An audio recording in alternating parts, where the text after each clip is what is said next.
الحمد لله وكفى وسلام على عباده الذين اصطفى أما بعد أعوذ بالله من الشيطان الرجيم بسم الله الرحمن الرحيم قل تعالوا أتلوا ما حرم ربكم عليكم ألا تشركوا بالله شيئا وبالوالدين إحسانا ولا تقتلوا أولادكم من إملاق نحن نرزقكم وإياكم قال الله تبارك وتعالى في موضع آخر رب ارحمهما كما ربياني صغيرا صدق الله العظيم قال النبي صلى الله عليه وسلم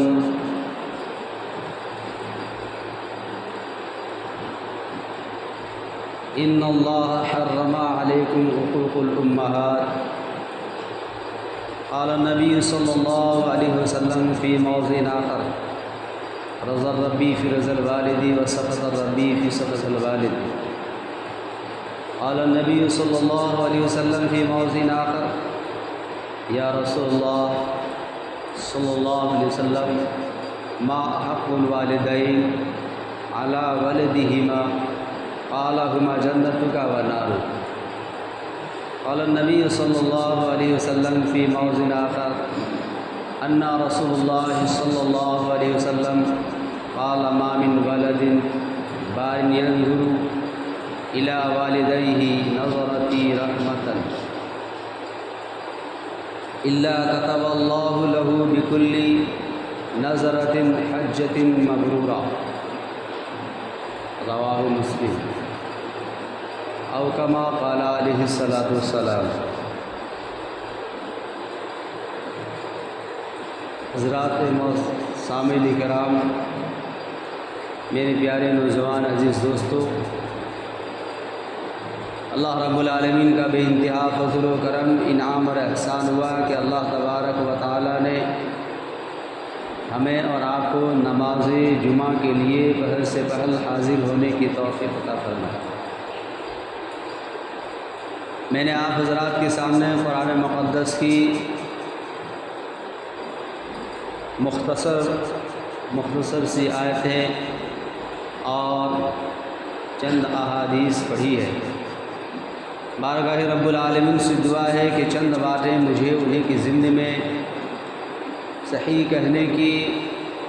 اور ہم اور آپ کو اس پر عمل کرنے کی توفیق عطا فرمائے، آمین ثم آمین یا رب العالمین۔ یاد رکھو کہ یہ نصیحت ہے، فرض ماں باپ کی اطاعت ہے۔ یاد رکھو کہ یہ نصیحت ہے، فرض ماں باپ کی اطاعت ہے۔ نہ کرو تم ان کو ناخوش کہ ان کے قدموں کے نیچے جنت ہے۔ میرے محترم بزرگوں اور دوستو، میں نے آپ حضرات کے سامنے 8واں سپارے کی قل تعالوا اتل ما حرم ربکم علیکم الا تشرکوا باللہ شیئا وبالوالدین احسانا ولا تقتلوا اولادکم من املاق نحن نرزقکم وإیاہم۔ یہ آیتیں اس وقت نازل ہوئی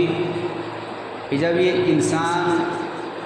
اللہ رب العالمین کی حلال کردہ چیز کو حرام سمجھنے لگا اور حرام کو حلال سمجھنے لگا، جائز کو ناجائز اور ناجائز کو جائز سمجھنے لگا اور اس پر عمل کرنے لگا، گویا شریعت کے ساتھ کھلواڑ کرنے لگا۔ اللہ تبارک و تعالیٰ نے یہ آیت اتاری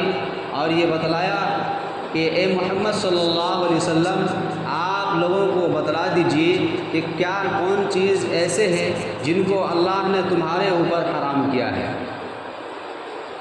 حرم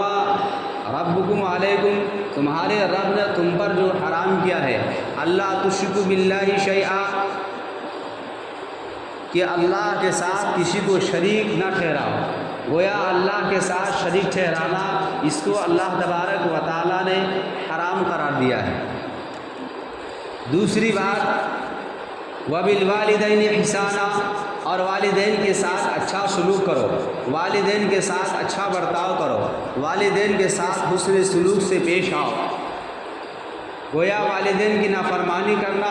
اس کے ساتھ بدسلوکی کرنا، اس کو اللہ تبارک و تعالیٰ نے حرام قرار دیا ہے۔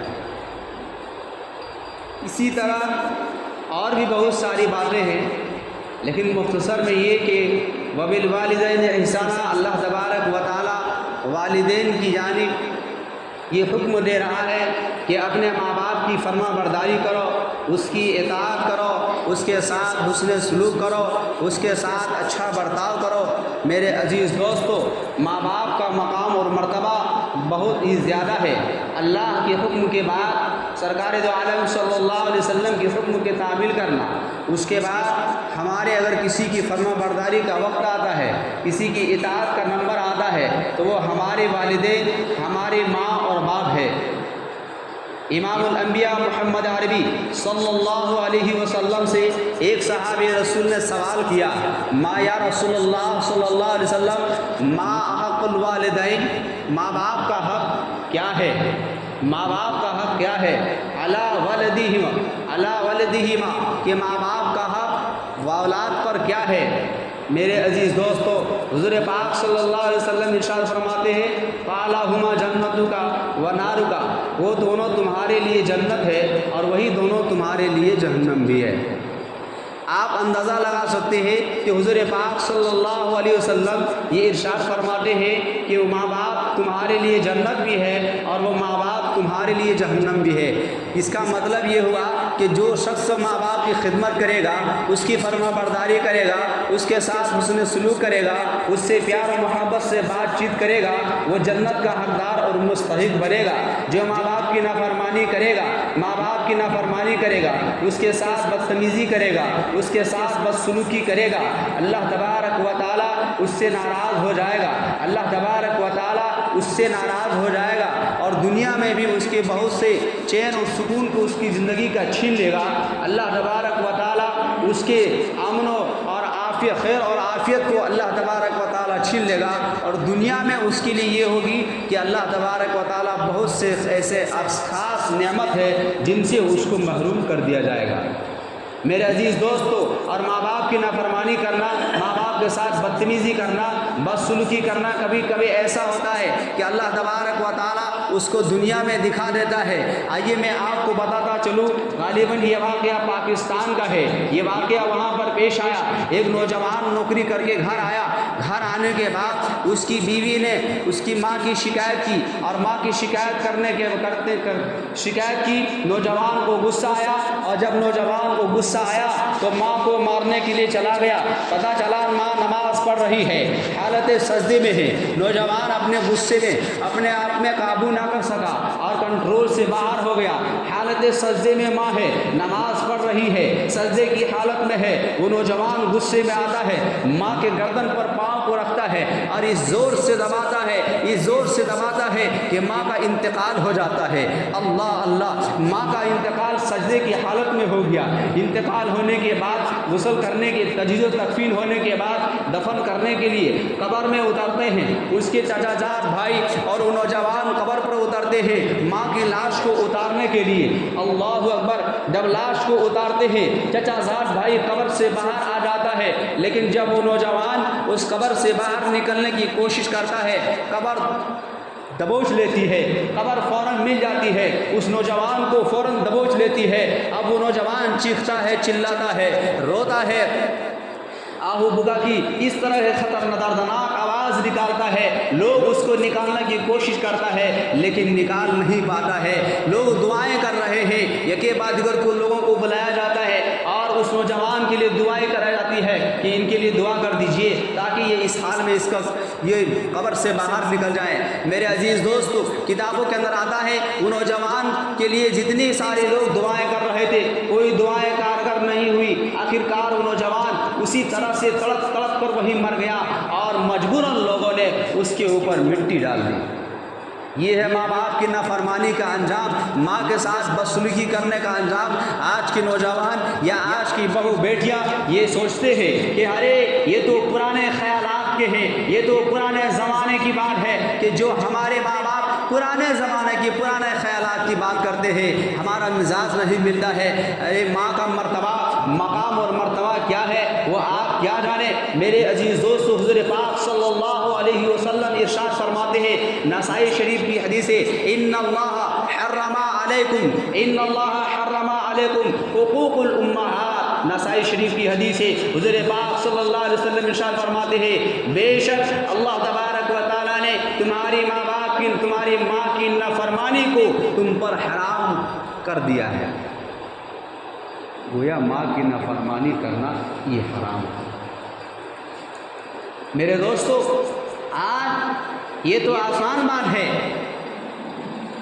امام الانبیاء محمد عربی صلی اللہ علیہ وسلم ارشاد فرماتے ہیں، کل قیامت کا دن ہوگا، ایک ایسے انسان کو لایا جائے گا جن کے پاس نیکیاں ہی نیکیاں ہوں گے، پہاڑوں کے برابر اس کے پاس نیکیاں ہوں گے، روزے پہاڑوں کے برابر، زکوٰۃ پہاڑوں کے برابر، حج عمرے پہاڑوں کے برابر، قرآن کریم کی تلاوت پہاڑوں کے برابر، تسبیح ذکر و اذکار کی تلاوت پہاڑوں کے برابر نیکیاں ہے۔ اس کے نیک نامہ اعمال کو تولا جا رہا ہے، ایک پلے میں نیکی ہے، دوسرے میں برائی ہے، نیکیوں کا پلہ بھاری ہو گیا ہے۔ وہ دل میں تصور کر رہا ہے، اب تھوڑی ہی دیر میں میرے لیے جنت کا فیصلہ ہونے والا ہے، میرے لیے جنت کا فیصلہ ہونے والا ہے، میں جنت میں جاؤں گا اس لیے کہ میرے نیکیوں کا پلہ بھاری ہے۔ اتنے میں ایک پرچہ اڑ کر کے، پرچہ کا ٹکڑا اڑ کر کے آتا ہے اور گناہ کے پلے میں دوسرے پلے میں آ کر کے پڑ جاتا ہے۔ جیسے ہی گناہ کے پلے میں پڑتا ہے، وہ گناہ کا پلہ بھاری ہو جاتا ہے اور یہ نیکیوں کا پلہ اوپر ہو جاتا ہے، اور فرشتوں کو اللہ تبارک و تعالی حکم دیتا ہے، اس کے گناہوں کا پلہ جھک گیا ہے، لہذا اس کو زمین پر منہ کے بل گھسیٹتے ہوئے جہنم میں لے جاؤ۔ اللہ اکبر۔ فرشتے اس شخص کو جہنم میں گھسیٹتے ہوئے جب لے جائے گا تو وہ شخص کہے گا، رب العالمین، یا اللہ، میرے جو ہے آخر اس پرچے میں کون سا ایسا گناہ تھا جس کی وجہ سے پہاڑوں کے برابر ہمارے روزے کام نہیں آئے، جس کی وجہ سے پہاڑوں کے برابر ہمارے زکوٰۃ کام نہیں آئے، جس کی وجہ سے پہاڑوں کے برابر ہماری نمازیں کام نہیں آئے، اور دیگر اتنے سالے نیک اعمال کیے، تمام کی تمام نیکیاں برباد ہو گئے۔ آخر وہ کون سا گناہ تھا جس کی وجہ سے وہ تمام کی تمام نیکیاں ہمارے برباد ہو گئے، اور آج میں جہنم میں مجھے اس طرح گھسیٹ کر کے لے جایا جا رہا ہے۔ آواز آتی ہے، یہ وہ گناہ ہے جو تم نے دنیا کے اندر ماں کے ساتھ اونچی آواز میں بات کی تھی، جس کی وجہ سے یہ ماں کے ساتھ اونچی آواز میں بات کرنا اتنا بڑا جرم ہے، اتنا بڑا جرم ہے کہ تمہارے تمام کے تمام نیکیوں کو ختم کر دیا۔ آج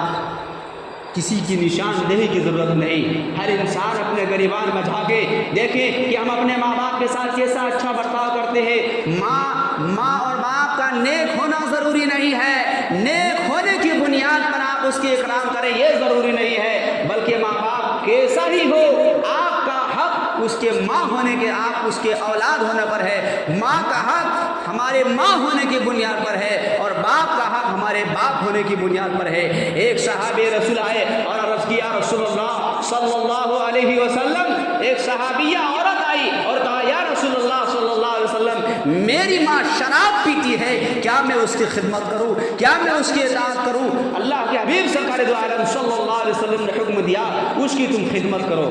تم اس کی خدمت کرو، اس کو تم لاؤ، سمجھاؤ، بجھاؤ۔ اور اس کو وہ صحابیہ عرض کرتی ہے، یا رسول اللہ، یہ شراب پی کر کے میری ماں جو ہے اس طرح نشے میں بور ہو جاتی ہے، اس کو کچھ بھی ہوش نہیں رہتا۔ وہ صحابیہ اللہ کے حبیب سرکار دو عالم صلی اللہ علیہ وسلم ارشاد فرماتے ہیں کہ اس کو وہاں سے لایا جائے پیار سے، جب وہ اس کے نشے کی حالت جب ختم ہو جائے، جب وہ ہوش میں آ جائے تو اس کو پیار سے، محبت سے سمجھایا جائے، لیکن ماں کے ساتھ اس کی اس حالت میں بھی اس کے ساتھ بدتمیزی کرنے کا حکم نہیں ہے۔ جب ایسی حالت میں ماں باپ کے ساتھ بدتمیزی کرنے کا حکم نہیں ہے، بدسلوکی کرنے کا اجازت نہیں ہے، تو اس سے تو لاکھ گنا بہتر ہے ہمارے اور آپ کے ماں باپ۔ تو ہم اور آپ کون ہوتے ہیں؟ ذرا ذرا سی بات پر ماں سے ناراض ہونا، خفا ہونا، ماں کے ساتھ اونچی آواز میں بات کرنا، ڈانٹنا، دھمکانا، یہ کہاں کا؟ میرے عزیز دوستو، اللہ کے حبیب سرکار دو عالم صلی اللہ علیہ وسلم ارشاد فرماتے ہیں، ترمذی شریف کی حدیث ہے، رضا ربی فی رضا الوالدی سخط ربی فی سخط الوالدی، کہ ماں باپ کی رضا مند، رب کی رضا ماں باپ کی رضا مندی میں ہے، اور رب کی ناراضگی ماں باپ کی ناراضگی میں ہے۔ اس سے پتہ یہ چلتا ہے جس اولاد سے ماں باپ راضی ہے رب ان سے راضی ہے، جس اولاد سے ماں باپ راضی ہے رب کائنات اس سے راضی ہے، جس اولاد سے ماں باپ راضی ہے عرش ان سے راضی ہے، جس اولاد سے ماں باپ راضی ہے فرش اس سے راضی ہے، جس اولاد سے ماں باپ راضی ہے انبیاء علیہ السلام اس سے راضی ہے، جس اولاد سے ماں باپ راضی ہے صحابہ کرام ان سے راضی ہے، جس اولاد سے ماں باپ راضی ہے تبع تابعین اس سے راضی ہے، جس اولاد سے ماں باپ راضی ہے اولیاء کاملین اس سے راضی ہے، جس اولاد سے ماں باپ راضی ہے پیران پیر ان سے راضی ہے، جس اولاد سے ماں باپ راضی ہے اولیاء کاملین اس سے راضی ہے، جس اولاد سے ماں باپ راضی ہے کتب الابدال ان سے راضی ہے، جس اولاد سے ماں باپ راضی ہے محدثین اکرام ان سے راضی ہے، جس اولاد سے ماں باپ راضی ہے مفسر قرآن ان سے راضی ہے، جس اولاد سے ماں باپ راضی ہے جس جگہ پر انسان چلتا ہے وہ جس جگہ زمین پر وہ انسان چلتا ہے وہ زمین اس سے خوش ہوتی ہے، اور جب ماں باپ ناراض ہوتے ہیں وہ زمین کہتی ہے کاش کہ مجھے حکم ہوتا، یہ ماں کا نافرمان ہے، جس ماں نے خود بھوکے رہ کر اس کو کھلایا، جس ماں نے خود نیند کی قربانی دے کر کے اس کو سلایا، جس ماں نے اپنے بدن کو نہیں ڈھکا اور اس بچے کو بدن کو ڈھکا، خود جاگے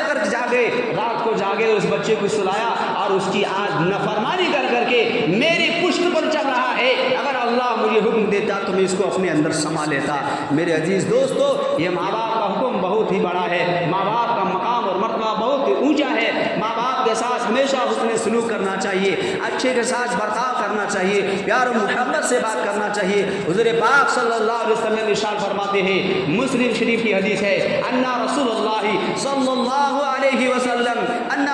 صلی اللہ علیہ وسلم قال ما ومن ولد الى ما من ولد بار ينظر الى والديه نظرة رحمة الا كتب الله له بكل نظرة حجة مبرورة۔ میرے دوستو، امام الانبیاء محمد عربی صلی اللہ علیہ وسلم ارشاد فرماتے ہیں کہ ماں باپ کو ایک مرتبہ محبت کی نظر سے دیکھنا، الا کتب اللہ، اس کے نامہ اعمال میں لکھتا ہے کہ کیا بکل نظرۃ حجۃ مبرورہ، کہ اس کے نامہ اعمال میں ایک مقبول حج کا ثواب لکھا جاتا ہے۔ ایک انسان لاکھوں روپے خرچ کر کے حج کے لیے جاتا ہے، نہ معلوم حج قابل قبول ہے کہ نہیں۔ اور یہاں آپ ماں کی محبت کی نظر سے ایک مرتبہ دیکھ رہے ہیں، آپ کے نامہ اعمال میں ایک حج مقبول کا ثواب لکھا جا رہا ہے۔ آپ اپنے ماں باپ کے جانب پیار کی نظر سے، محبت سے، حسن اخلاق سے، نرم مزاجی سے بات کر رہے ہیں، آپ کے نامہ اعمال میں 2 بار دیکھ رہے ہیں 2 حج مقبول کا ثواب، 3 بار دیکھ رہے ہیں 3 مقبول حج جس کا ثواب۔ ایک صحابی رسول نے عرض کیا، رسول اللہ صلی اللہ علیہ وسلم، اگر کوئی صاحب ایمان اپنے ماں باپ کو ایک دن میں 100 مرتبہ محبت کی نظر سے دیکھے تو کیا اس کو 100 مقبول حج کا ثواب ملے گا؟ اللہ کے حبیب سرکار دو عالم صلی اللہ علیہ وسلم نے ارشاد فرمایا، نعم، جی ہاں، کہ اللہ رب العالمین کی یہاں تمہارے تصورات سے بھی بڑھ کر اجر و انعام تمہیں ملے گا۔ میرے دوستو، یہ ماں باپ کے ساتھ اچھا سلوک کرنے کا انعام ہے۔ ہاں، حضرت اویس قرنی،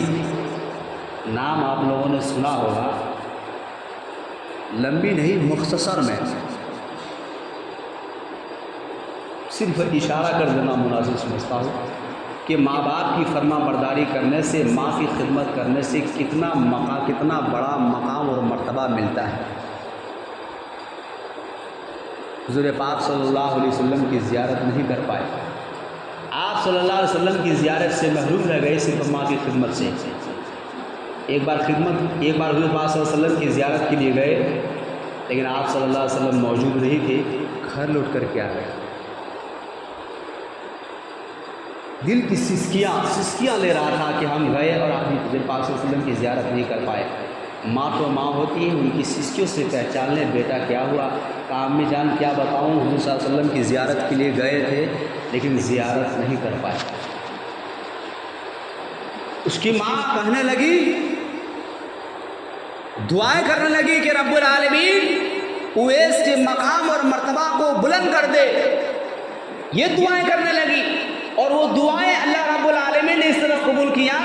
کہ امام الانبیاء محمد عربی صلی اللہ علیہ وسلم نے حضرت عمر فاروق رضی اللہ تعالیٰ عنہ کو حکم دیا کہ اے عمر، قرن شہر کے ایک شخص جس کا نام قرنی ہے، وہ شخص جب اویس قرنی ہے، جب وہ شخص یہاں پر آئے گا اس کو میرا جبہ دینا، اور اس بات کا یاد رکھ، اور یہ بھی کہ حضور اس سے یہ کہنا کہ آپ میری امت کے لیے حضرت اویس قرنی رحمۃ اللہ علیہ کو حکم دے کے کہنا کہ وہ میری امت کے لیے دعائے مغفرت کرے۔ اویس قرنی وہ شخص ہے کہ جب وہ ہاتھ اٹھا دیتے ہیں تو اللہ تبارک و تعالیٰ اس کے ہاتھ کو کبھی خالی واپس نہیں لوٹاتا ہے۔ یہ مقام اور مرتبہ اویس قرنی کو صرف ماں کی خدمت کی بنیاد پر ملا۔ میرے عزیز دوستو، ماں کی دعاؤں میں گارنٹی ہے، کتنی بھی عبادت کر لیجئے، آپ مانگیے، لیکن جو مقبولیت ماں کی دعا میں ہے